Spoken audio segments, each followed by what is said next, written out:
अरे माशाल्लाह, बड़ी प्यारी बेटी है आपकी। कहीं बात चलाई इसकी? पहले अमजद का फैसला हो जाए, फिर उसके बाद इसी की बारी है। इंशाल्लाह इंशाल्लाह इंशाल्लाह, अल्लाह नेक नसीब करे।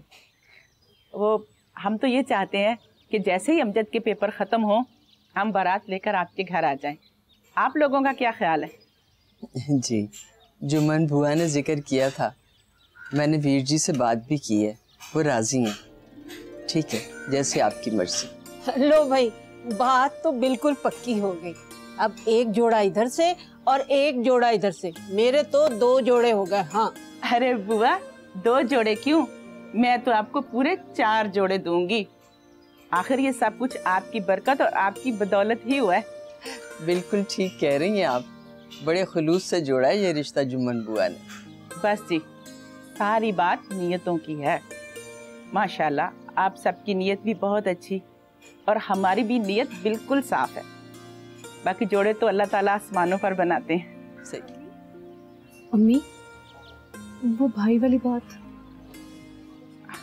हाँ हाँ, जुम्मन बुआ ने आपको बता तो दिया होगा। हम ये चाहते हैं कि इन दोनों बच्चों की मुलाकात करा दी जाए। इन दोनों की तसल्ली भी बहुत जरूरी है।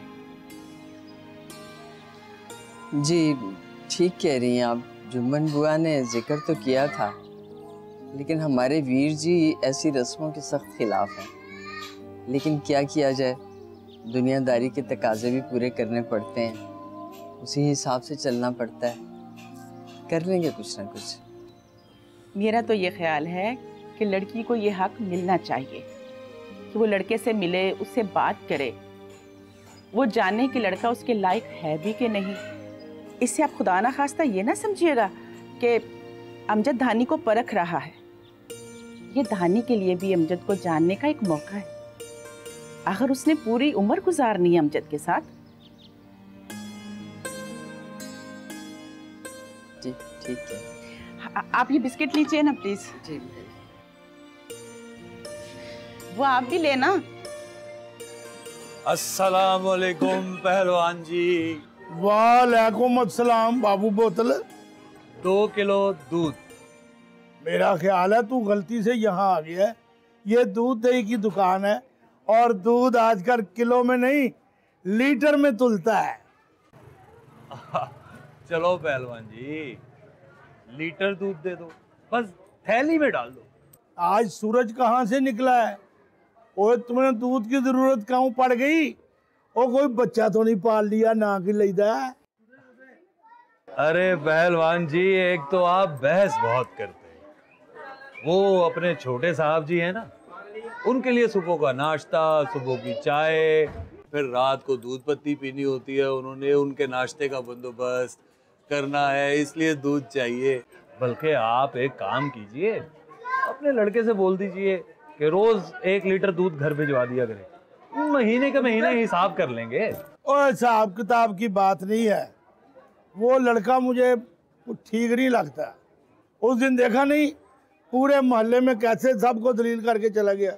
मैं तो कहता हूँ तू भी उससे संभल के रहा कर।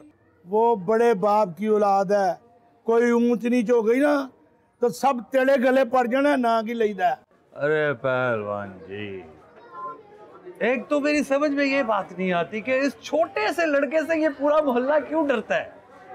कोई उसकी जान का दुश्मन बना हुआ है, कोई कहता है कि उसको डरा धमका के मोहल्ले से निकाल दें, कोई कहता है कि उसको बेइज्जत करके मोहल्ले से निकाल दें। अजीब बात है। देख भी बाबू बोतल, शेख साहब की इस मोहल्ले में बड़ी इज्जत है, तू तो जानता है। और अगर उनकी इज्जत को कुछ हुआ तो फिर तुम जानते हो कि सारा तुम पे आएगा। और अगर शेख साहब ने ऐसी बात की है तो कोई ना कोई वजह तो जरूर होगी ना कि लेदा। पहलवान जी, वजह तो खुद शेख साहब ही है।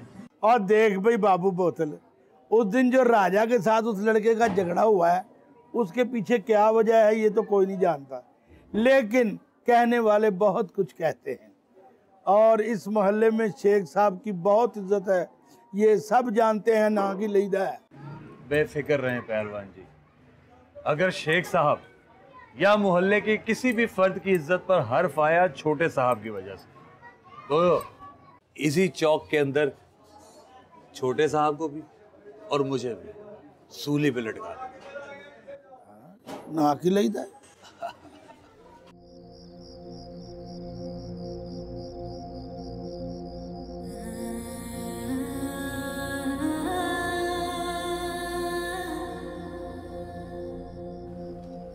तुम यहाँ खड़ी हो, पता है बीजी तुम्हें ढूंढते ढूंढते छत तक चली गई थी। कब से बुला रही है वो तुम्हें? तो शाम से यही थी। पता है बीजी भी कह रही थी पहले तो हर वक्त दूसरों की छतें टापती रहती थी, अब क्या हो गया है? अब तो जैसे तुम छत का रास्ता ही भूल गई हो। किसी ने कुछ कहा है क्या?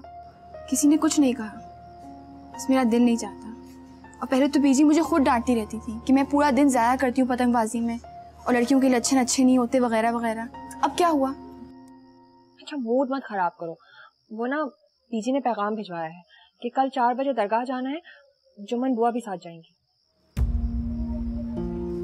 शानी तुम भी मेरे साथ चलना। क्या पूरा जुलूस जाएगा? बल्कि मैं तुम्हें अच्छे से तैयार कर दूंगी, ठीक है? मुझे कोई तैयार वैयार नहीं होना, मैं जैसी हूँ वैसी ही जाऊंगी। किसी को पसंद करना है करे, नहीं करना नहीं करे।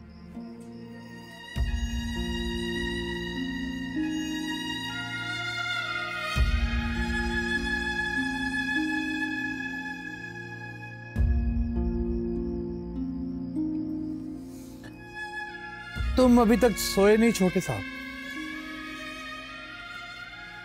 उसका इंतजार ना करो, वो अब छत पर नहीं आएगी।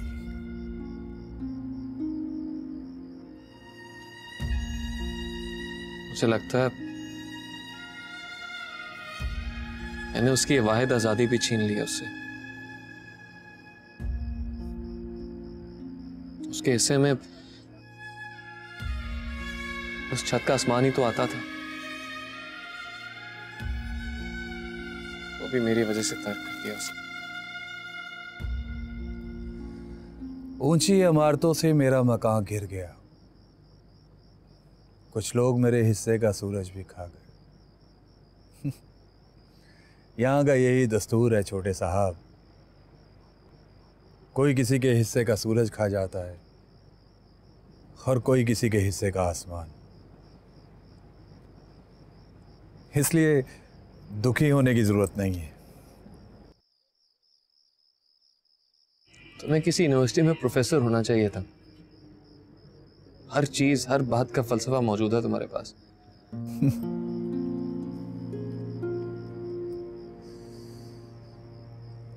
जब इंसान अपना सब कुछ खो देता है तो फिर ये एक फलसफे की पूंजी ही तो रह जाती है उसके पास। वैसे इस बाजारी दुनिया में इस फलसफे का भी कोई काम नहीं। यहां पर सिर्फ नोट चलता है। बाप बड़ा ना भैया, सबसे बड़ा रुपया। अजीब है ये दुनिया भी, कोई पैसे की वजह से परेशान है और कोई पैसे के लिए।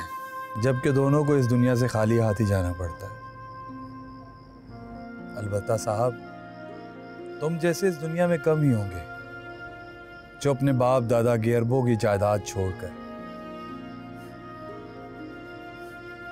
इस कुटिया में आ बसे। जानते हो बाबू, इस दुनिया का सबसे बड़ा बहरान क्या है? अपनी शनाख्त ना होने का बहरान। और मैं भी इसी बहरान में मुब्तला था। कहानी ने मेरे अंदर की खोई हुई शनाख्त को झंझोड़ कर रख दिया था। और आज जब मैं अपने आप की तलाश में उसी की गली में आके बैठा हूं, तो उसने खुद को ही दीवारों में कैद कर लिया।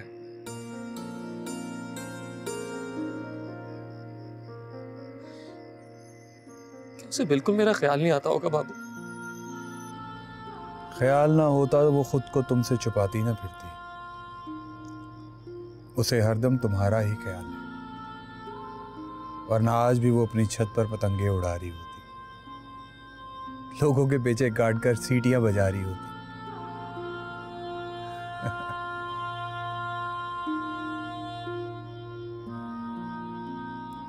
मगर मुझे तुमसे एक गिला है छोटे साहब।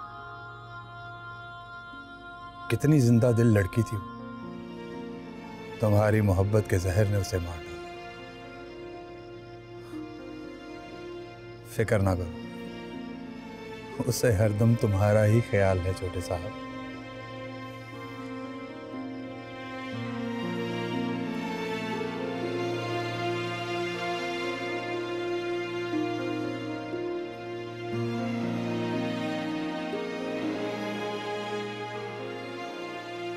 एक नंबर के नालायक हो तुम जहांगीर। एक मामूली सा काम कहा था तुम्हें, 2 हफ्ते लगा दिए तुमने। मैं बहुत शर्मिंदा हूं सर। वो लड़का कहीं टिक कर बैठता ही नहीं। मैंने बड़ी मुश्किल से ढूंढा है उसे। क्या समीर का पता चल गया? तो तुम इस तरह बेवकूफों की तरह हाथ पर हाथ रखे खड़े क्यों हो? बताओ मुझे, कहाँ है वो? वो उसी मोहल्ले में रह रहा है सर, जहां उसके बाप की हवेली थी, अंदरूने शहर। क्या वो वहां रह रहा है? कहाँ? अपने बाप की हवेली में? नहीं सर, वो मोहल्ले का कोई बिगड़ा हुआ शराबी है, बाबू। उसके 2 कमरों के मकान में ठहरा हुआ है sir. Can't believe it. So disgusting.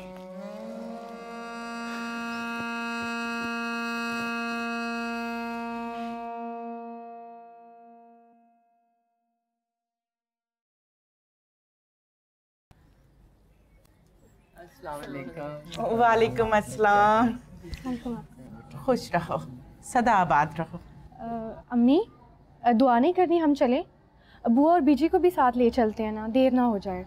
हाँ, बाकी देर ना हो जाए, दुआ कर लेते हैं। मैं दुआ करके भी आती हूँ। चले चलिए अम्मी। भाई हम आते। अस्सलाम वालेकुम। आपको यूँ यहाँ बुलाकर ज़हमत देने के लिए माफ़ी चाहता हूँ। I am really sorry about this. जी फरमाइए, मैं हाजिर हूँ। देखिए, ऐसा मत कहिए, मेरा मकसद आपकी हाज़िरी लगवाना तो नहीं। भाई, जो भी आपका मकसद हो, मुझे बीजी का हुक्म था तो मैं चली आई। आपको जो सवाल पूछने आप पूछ लीजिए। ठीक है, मैं फिर बराह रास्त आपसे सवाल करता हूँ। क्या आप इस रिश्ते से खुश हैं? जी, मेरा मतलब कि आपकी मर्जी तो शामिल है ना इस रिश्ते में? नहीं।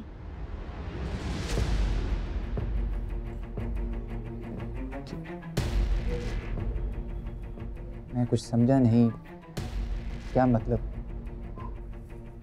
मेरा मतलब यह है कि हमारे यहाँ घर के बड़ों की मर्जी में ही लड़की की मर्जी होती है, उसकी अपनी कोई मर्जी नहीं होती। लेकिन आप मुतमईन तो हैं ना? देखिए, ना मैं आपको जानती हूँ ना आप मुझे जानते हैं, तो ये सवाल पैदा ही नहीं होता कि मैं मुतमईन हूँ या नहीं हूँ। आपने और मैंने, हम दोनों ने अपने घर के बुजुर्गों पे एतबार करके इस रिश्ते से हाँ कहा है। अब हमारा इत्मीनान, हमारी खुशी सब उसके एतमाद पे कायम है। मुझे आपकी साफ गोई पसंद आई और आपका एतमाद भी।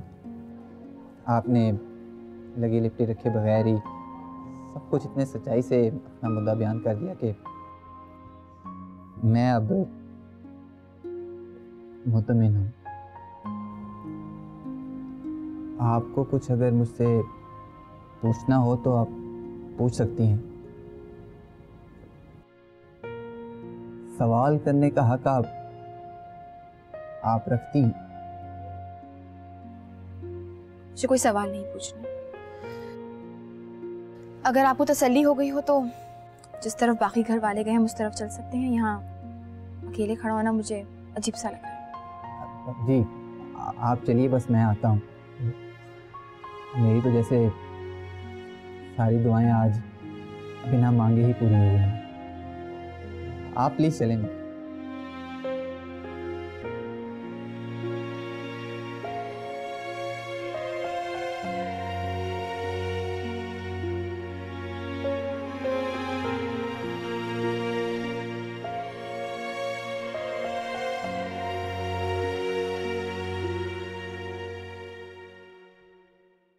बस ये कसर रह गई थी, हमारी बरसों की कमाई हुई इज्जत खाक में मिलाने की। शर्म आती है मुझे उसे अपना बेटा कहते हुए। क्या हुआ है, कुछ बताएं तो सही। क्या पता चला है समीर के बारे में? मॉम, भाई बस्ती में किसी शराबी घर में जाकर रह रहे हैं। नाक कटवा के रख दिया तुम्हारे लाडले ने हम सब की। साबित क्या करना चाहता है वो आखिर? How disgusting. ये वो गुस्सा करने का बिल्कुल भी नहीं है। आई थिंक हमें वहां जाकर उससे वापस आने पे मजबूर करना चाहिए। What? Are you out of your mind? हम गंदी जगह पर जाकर उसकी मिन्नतें करेंगे? Never. वो तो यही चाहता है कि उन सबके सामने हमारी बेइज्जती करे, वरना वहां कभी ना जाता। मगर कुछ दिन बाद उसी बस्ती में आपको वोट इकट्ठे करने के लिए भी तो विजिट करना ही पड़ेगा, तो अब क्यों नहीं? I know. वो मजबूरी होगी, लेकिन उसको मनाने के लिए वहां जाना सवाल ही पैदा नहीं होता। Neither me. मगर किसी को तो जाना होगा ना। अब हम उसे हमेशा के लिए वहां तो नहीं छोड़ सकते। कोई नहीं जाएगा वहां उसे लेने के लिए। उसे आना होगा तो खुद वापस आएगा, कोई रोक टोक नहीं है उसके वापस आने पर। लेकिन अगर वो ये समझता है कि उन जाहिल और गवार लोगों के दरमियान में रहकर वो हमें ब्लैकमेल कर सकता है, तो इसकी बहुत बड़ी भूल है। We're not emotional fools.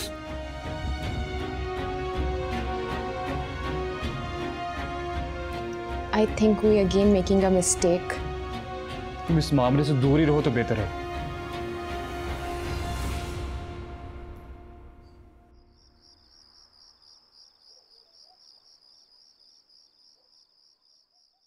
आपी, कैसी रही मुलाकात तुम्हारी? सर में दर्द है, मैं ऊपर जा रही हूँ। आपी सुनो। बीजी, आप बताएं ना, कैसी रही मुलाकात? अमजद भाई और आपी की कोई बात हुई?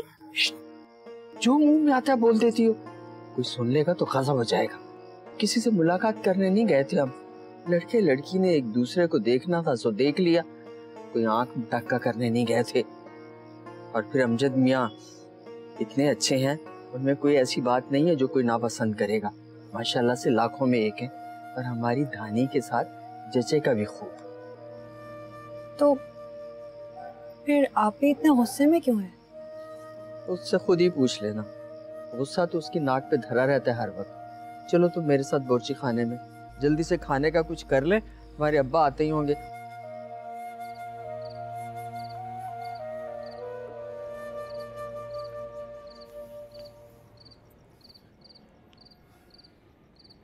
वाह छोटे साहब वाह,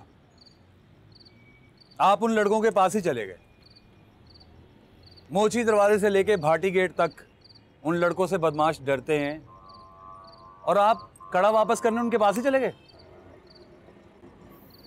वो कड़ा मेरे पास उस लड़के की अमानत था, मैंने सोचा उसे वापस लौटा दूं। वो ज्यादा से ज्यादा क्या कर लेते हैं, जान से मार देते हैं।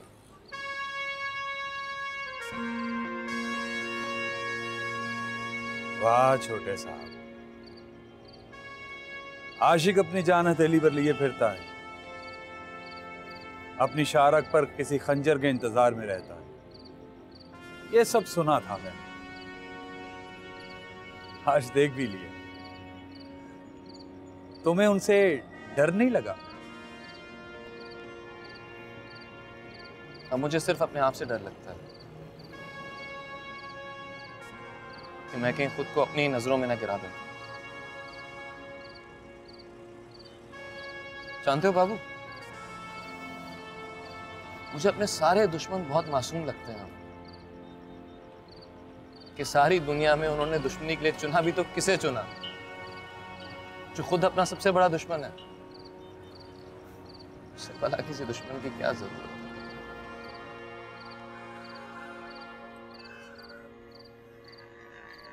मुश्किल बातें करने लग गए तुम।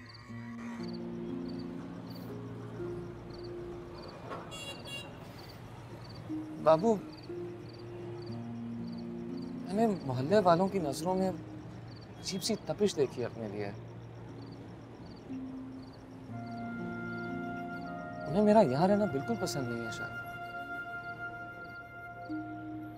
ये जो मिडिल क्लास लोग होते हैं, ये तब्दीली जल्दी बर्दाश्त नहीं करते।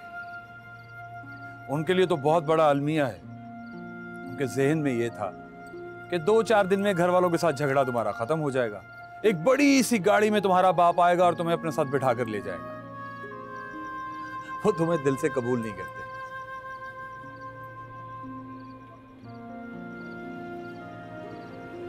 अमीर बहुत बुरे होते हैं बाबू।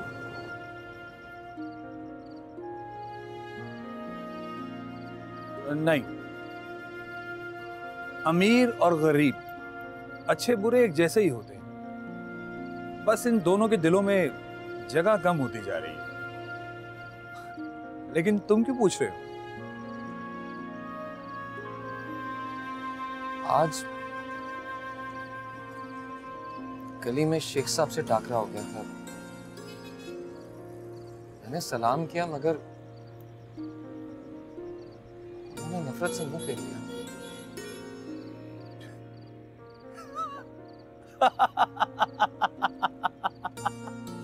यानी कि इस मोहल्ले में अब सिर्फ मैं अकेला नहीं हूं जिसके सलाम का जवाब नहीं दिया जाता। यक न शुद्ध दो शुद्ध दोनों मिलकर शेख साहब को सलाम किया करेंगे। ठीक है, ठीक है छोटे साहब।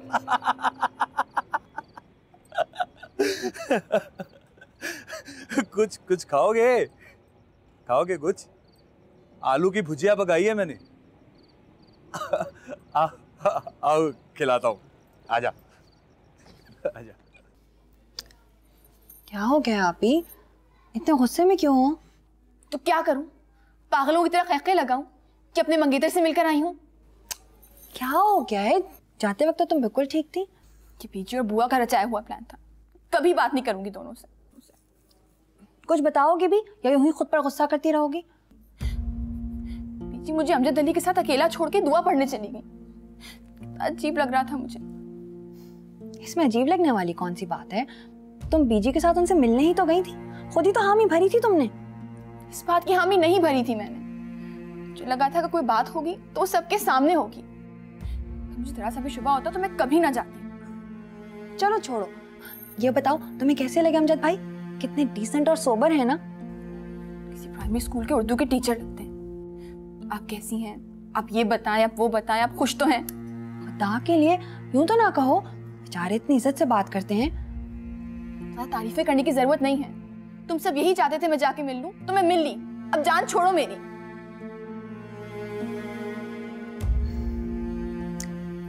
पता है बीजी कह रही थी कि तुम उन्हें बहुत पसंद आई हो। लट्टू हो गए वो तुम पर।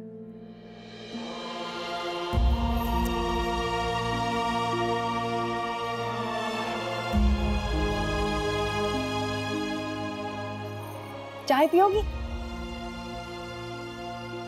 मैं अपने लिए बना रही हूँ, तुम्हारे लिए भी लेके आती हूँ। अच्छा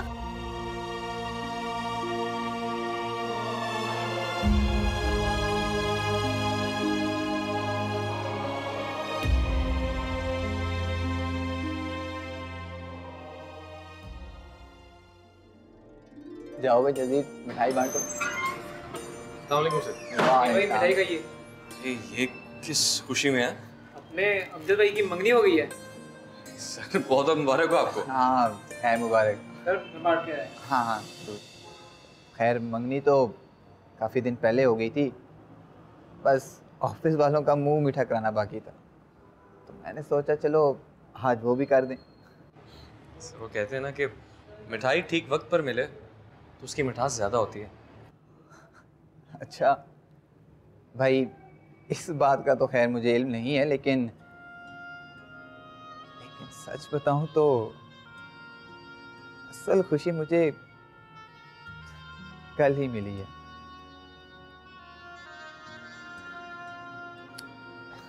यूं समझो कि इससे पहले खुशी और मेरे दरमियान एक मशकूक से उलझनों का पर्दा था। खैर कल वो भी हट गया। तो आपको डबल मुबारक हो सर। खैर मुबारक। क्योंकि कभी कभी खुशी सिर्फ शराब ही साबित होती है। कम से कम आप उन खुशनसीबों में से तो हैं जिन्हें असल खुशी मैसर आई है। हाँ बहुत शुक्रिया। तुम्हारी और मेरी उम्र में कोई ख़ास फ़र्क नहीं है। हाँ ये है कि तुम तालीम में काफ़ी आगे हो मुझसे। अगर तुम चाहो तो मुझे मेरे नाम से मुखातिब कर सकते हो। और वैसे भी तुम्हारे मुंह से सर सुनना मुझे कुछ अच्छा नहीं लगता। नहीं सर, मेरे टीचर कहा करते थे कि ओहदे और रुतबे का हमेशा ख्याल रखना चाहिए, चाहे उम्र में कितना ही फर्क क्यों हो। आप मेरे बॉस हैं और बॉस को नाम से नहीं सर कह के मुखातिब करना ही बेहतर है। ऑफिस डिसिप्लिन का मामला है सर।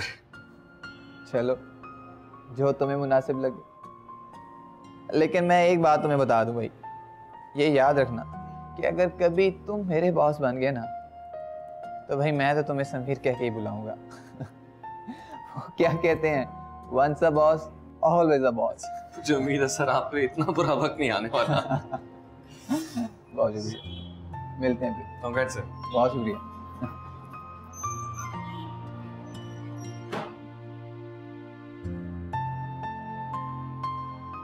समझ नहीं आता इस लड़के का क्या करूं।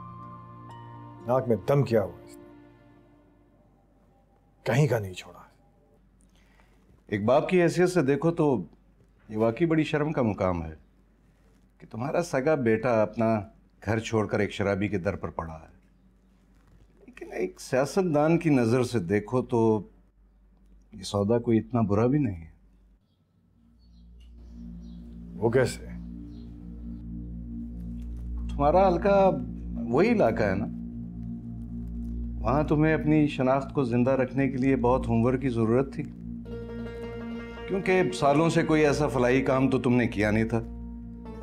तुम्हारा सगा बेटा चाहे नाफरमानी की वजह से ही सही, लेकिन वहीं पर उन लोगों के दरमियान मौजूद है। सोचो तो लाखों की पब्लिसिटी रोजाना बगैर किसी खर्चे के हो रही है। वो लोग समीर को कबूल कर लेते हैं और समीर भी उनमें घुल मिल जाता है, तो सोचो हमारी पार्टी को कितना फ़ायदा हो सकता है। उन लोगों को इलेक्शन कैंपेन के दौरान हमारी पार्टी की तरफ मोटिवेट कर सकता है। ये तो ठीक है, लेकिन सवाल ये है कि वो लोग आखिर समीर जैसे अमीरजादे को अपने दरमियान कैसे कबूल करेंगे। और बफर्ज़ महाल अगर समीर उनके दिलों में जगह बना लेता है और उनसे घुल मिल जाता है, तो भी वो हमारी मदद क्यों करेगा? वो तो हमसे मुतनफ़र होकर गया है यहाँ से। हाँ, ये अलबत्ता एक अहम सवाल है, लेकिन फिलहाल हमें कुछ करने की ज़रूरत नहीं है। मैंने अपने बंदे लगा रखे हैं। फिलहाल तो समीर को भी वहाँ पे एडजस्ट होने में काफ़ी मुश्किलात का सामना रहेगा। पहले उसे अपनी शनाख्त बनाने दो, फिर सेकंड स्टेज की तरफ आते हैं। और अगर उन लोगों ने समीर को कबूल ना किया और वो वहाँ अपनी कोई शनाख्त ना बना सका तो भी हमारा ही फ़ायदा है। इस सूरत में समीर दिल बर्दाश्त होकर वापस लौट आएगा। हमारा एक मकसद नहीं तो दूसरा ही पूरा हो जाएगा, यानी कि समीर की वापसी।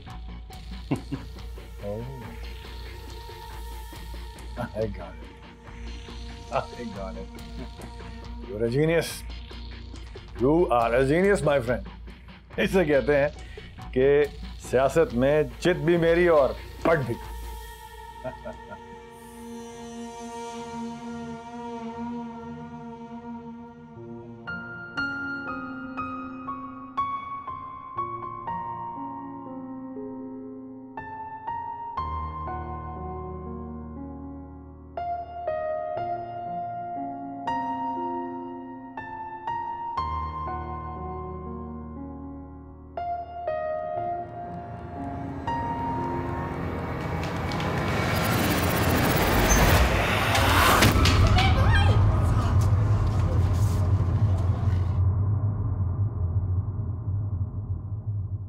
पहलवान जी वो गुड्डू का एक्सीडेंट हो गया है। ओ किधर है मेरा गुड्डू? वो इसे घर ले गए हैं। ओ चल मैं आया मगरी।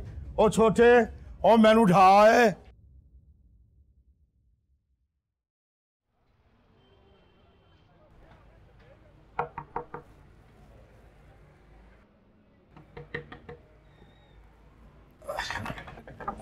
कौन है भाई? ये ले वीरा, बेबे ने गरम दूध में हल्दी मिलाकर भेजी है तेरे लिए, इससे तुझे आराम आ जाएगा। इसकी क्या ज़रूरत थी, मैं अब ठीक हूँ। बस कुछ पुराने जख्मों के टांके खुल गए थे, तो 4 दिन में ठीक हो जाएंगे। दूध है, पी ले, वरना बेबे मुझे बहुत डांटेगी। समझ, तेरी छोटी बहन तेरे लिए दूध लाई है। अगर ये बात है तो ठीक है। ऐसे भी सुना है भाई बहनों की कोई बात टालते नहीं है। क्यों समीर बहू, तेरी कोई बहन नहीं है क्या? आज तक तो नहीं थी, गर्भ से है। फिर बहन का मान रखी। वो सब तो ठीक है, मगर ये ग्लास मुझ जैसे 4 लोगों के लिए काफी है, पूरा नहीं पी पाऊंगा मैं।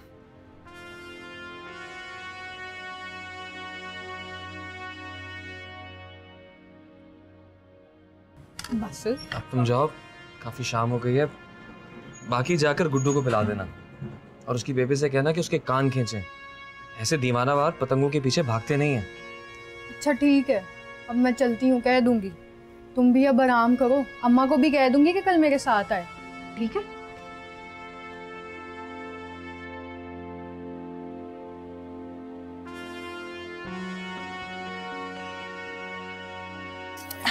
शानी, क्या मुसीबत है? क्या हुआ? हाँ, क्यों खींच के लाई मुझे? मैं बीजी के लिए चाय बना रही थी। रुको ना, वो सामने वाली रशीदा नहीं है, उसकी अम्मी आई थी अभी गुड़ वाले चावल लेकर। वो बता रही थी कि पहलवान चाचा का बेटा है ना गुड्डू। हाँ हाँ, क्या हुआ उसे? खैरियत तो है? हाँ, वो तो खैरियत से है, मगर उसको एक्सीडेंट से बचाते बचाते समीर को काफी गहरी चोट आई है। अभी कुछ देर पहले ही लौटा है हॉस्पिटल से मरहम पट्टी करवाकर। बहुत अफसोस हुआ। मुझे क्यों बता रही हो ये सब? मेरा क्या ताल्लुक है सबसे? क्या हो गया आप ही? हमारा उससे ताल्लुक हो या ना हो, इंसानियत के नाते तो है ना। बेचारा जब से इस मोहल्ले में आया है जख्म पर जख्म ही खाए जा रहा है। कितना आराम से रहता होगा ना अपनी महल जैसी हवेली में। तो किसने कहा था उसे हीरो बनने को, इस छोटे से मोहल्ले में आके रहने को? सब जानती हूँ क्या साबित करना चाहता है। अगर नजर आए ना तो उससे कहना इस सब का कोई फायदा नहीं, अपने ऊपर रहम करे और अपने घर वापस चला जाए। उसका कोई नहीं रहता यहाँ पे। आप ही, वैसे उसने वो सब कुछ कर दिखाया जो किसी के बस की बात नहीं थी। अपनी धुन का बड़ा पक्का निकला है वो। सच बताऊं, जो तो उससे बड़ी हमदर्दी होने लगी है। तुम्हें क्यों हमदर्दी हो रही है उससे? अपनी मर्जी से आया है ना, अपनी मर्जी से वापस जाएगा। तुम जाओ, जाके सो जाओ। आप ही, वैसे वो मुझे कहीं वापस जाता दिखाई नहीं देता। वो जाने वालों में से नहीं है।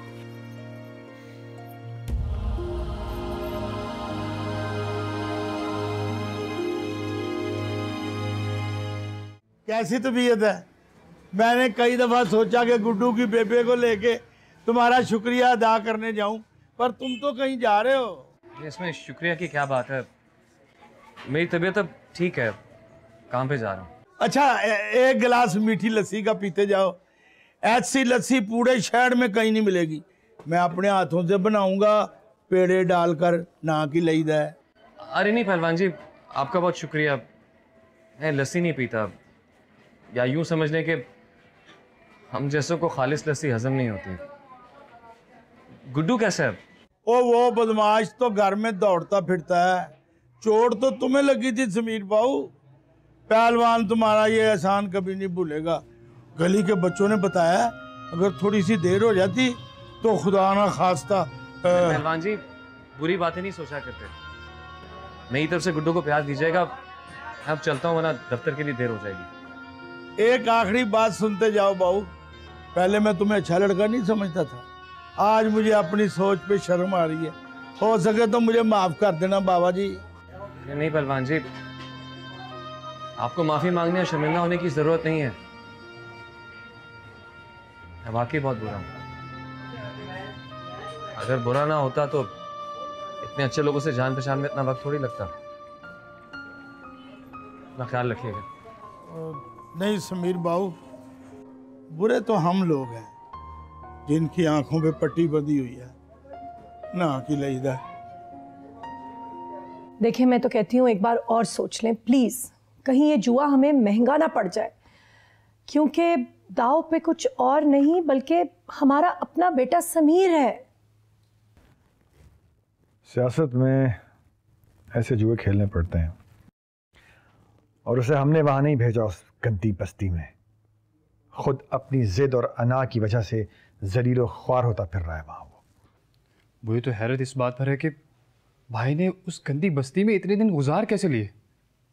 हर आधे घंटे बाद वहाँ लाइट चले जाती है, और जब भी हम हवेली जाते हैं तब सारा दिन जनरेटर भाई तो गुजारा करते हैं। हैरत ये है कि यहाँ किसी को बिजली की फिक्र है तो किसी को अपनी सियासत की। जिसकी हम सबको फिक्र करनी चाहिए उसकी फिक्र तो कोई कर ही नहीं रहा। अगर यही हाल रहा तो मुझे डर है कि हम समीर को हमेशा के लिए खो ना दें।